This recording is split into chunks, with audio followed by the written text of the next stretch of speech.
அனைவருக்கும் வணக்கம். Wonderful people on the dais, வணக்கம்.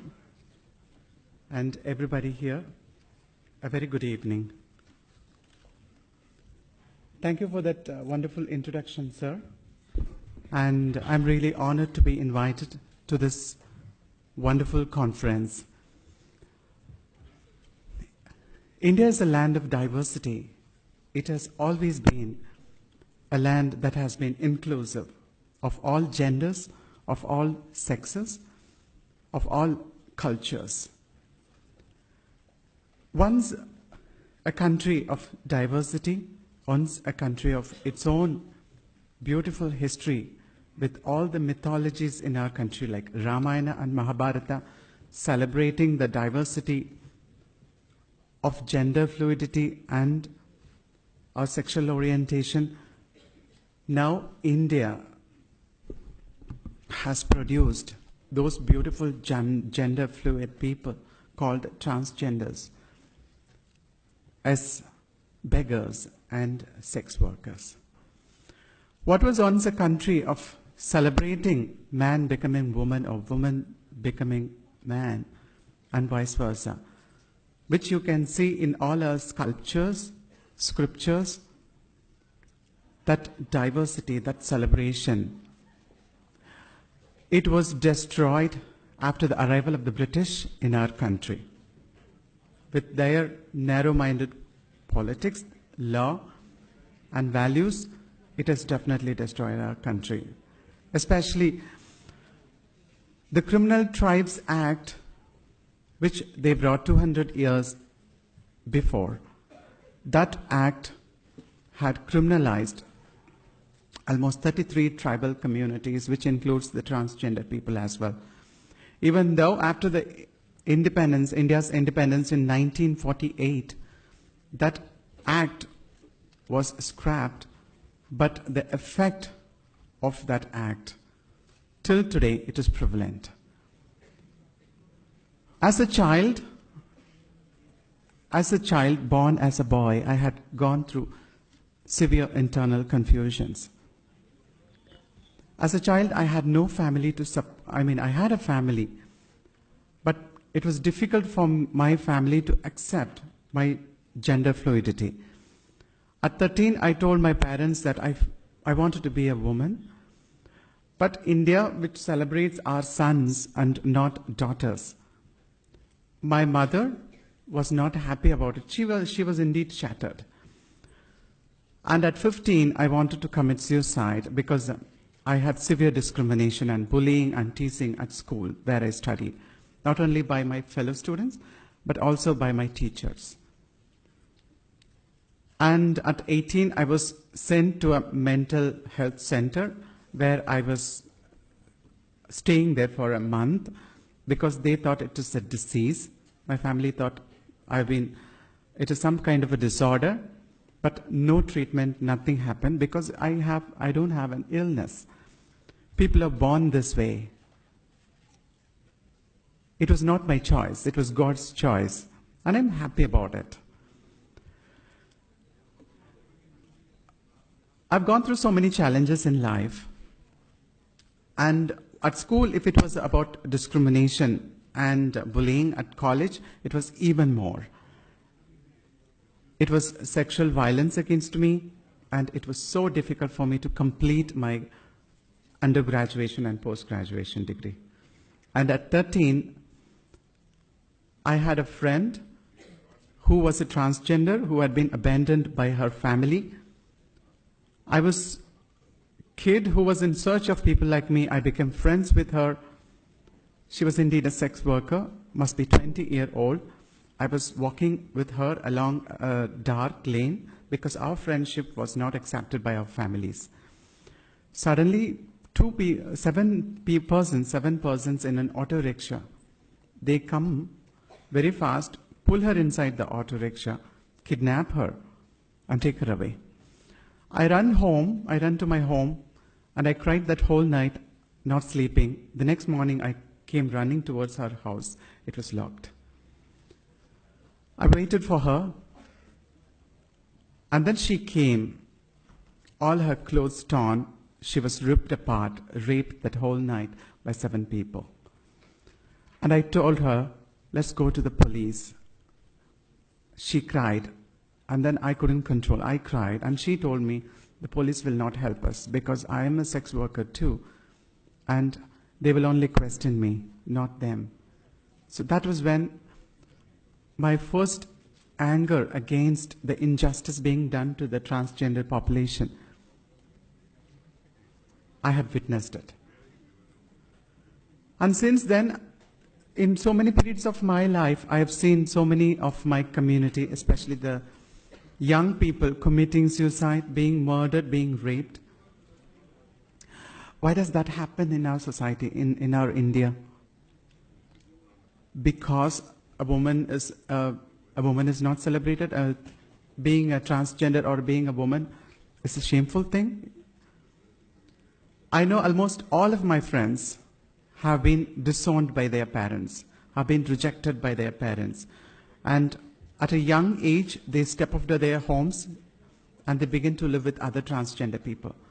And what do they do for living? Begging and sex work. And they become the targets of violence, rape. And when they go for sex work, they are prone to get raped and HIV positive. They become HIV positive and they die. They have no dreams. And what was their mistake, being born this way? I was one of those lucky few people who have been accepted by my parents, our families. I was the only, probably the very few in India who has been nurtured, educated by a family. And I was privileged. I'm really happy that my family accepted me. My parents have a big heart. And I wish all our parents in India had that big heart. If only they have accepted our children, the transgender children, you wouldn't see hijras begging on the streets. You wouldn't see the transgender community standing in line in cities waiting for clients. If that has to change, India has to accept transgender people. India has to understand that diversity is a beautiful thing, and India is all about diversity. As personally, as a transgender woman, I have at various points of my life, it has been a journey of hurdles, but it has also been a journey of joy. My gender identity, people like me, our gender identity may be a mystery, but it is nothing different at all. I have a heart.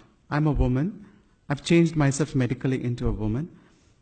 I have a heart that of a woman as well. I long for relationships. I long for family, marriage, children. And I think I have the right. I have the right to be loved, right to live a dignified life, right to marriage, right to children. And at no cost, I will be ashamed of my gender identity. I'm proud of being a transgender.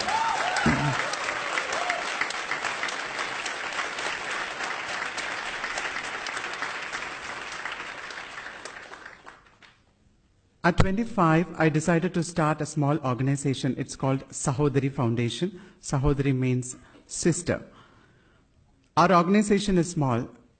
Since most of the transgender people in India are into begging and sex work, I wanted to change that. So we have been, for the past 10 years, I've been lobbying with our government, with the judiciary, with our academicians, universities, with our media. So much of hard work for activist people like me. And on April 15, 2014, the Indian Supreme Court finally legally recognized transgender people.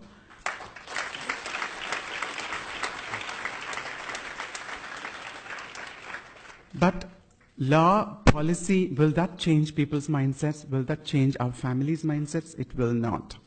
It won't.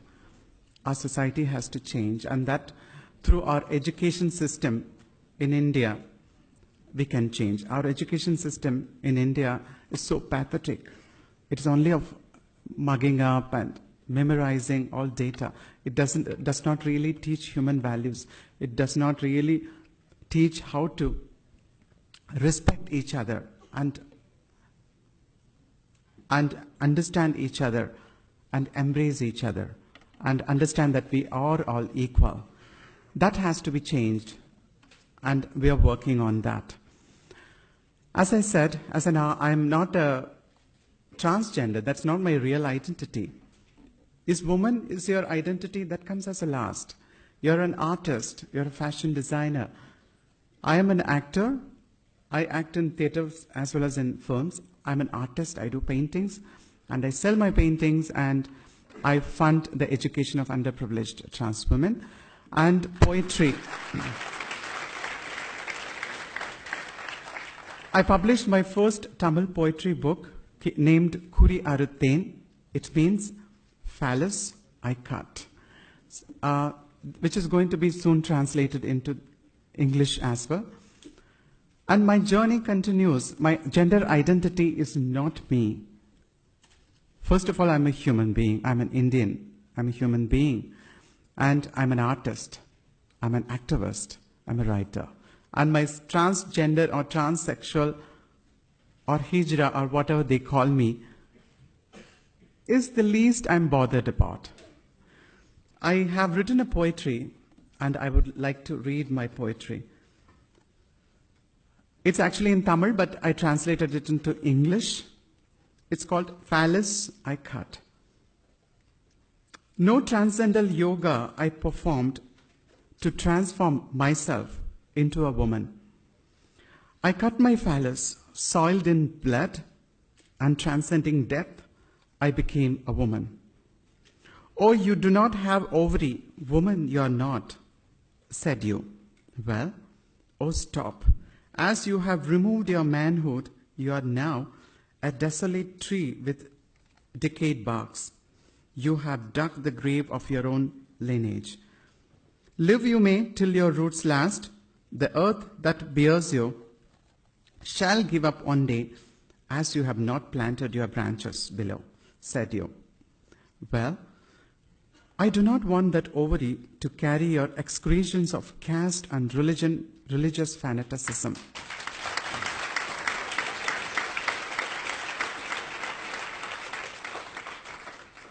And I do not want in my ovary the gestation of those seeds to grow into a tyrannous tree. Many a woman has carried the seeds of your discriminations. Many a woman who has carried the seeds of your discriminations has made her ovary your lavatory. Luckily, I'm not a woman by birth. And that you deny to accept me as a one is in fact the freedom I got. I do not recite the gynogrammar you have crafted.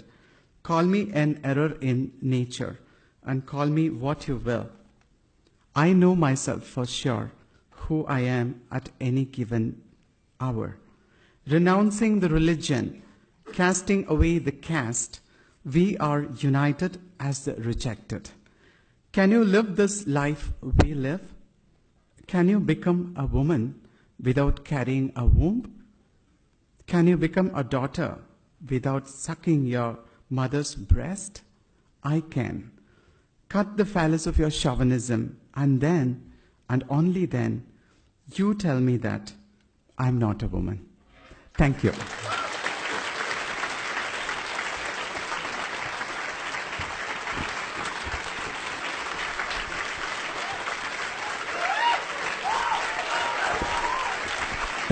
Thank you so much, Kalki. Can we have Pratik on stage now to introduce the next speaker?